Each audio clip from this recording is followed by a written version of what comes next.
Our sun isn't quite as old as other stars out there. However, scientists are already trying to pinpoint exactly when the sun will die. Of course, it isn't as simple as throwing out a date. After all, we're working with a massive ball of energy that we've still barely managed to scratch the surface of exploring. However, scientists have managed to figure out a few key points about the sun's future, including the end of its current life phase. While the full death of the sun is still trillions of years away, some scientists believe the current phase of the sun's life cycle will end as soon as 5 billion years from now.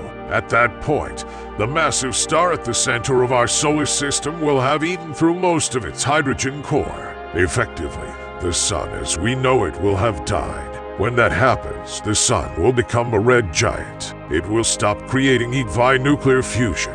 NASA says the core will become unstable and contract around this time. Once the core starts to become unstable, the outer layers of the sun will expand.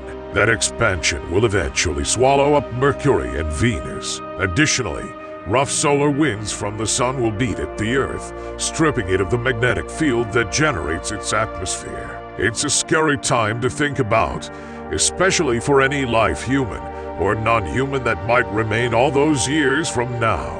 Of course, there's a slew of other threats from the sun before that happens. While the idea of the sun dying is scary, there's a chance humanity won't even be around to experience it. According to scientists, the Earth's oceans will be vaporized by the energy from the sun 1 billion years from now. At that time, the sun's brightness will also have increased by around 10%. There are also other threats of climate change to take into account as well. Ultimately, the future of the Earth is grim.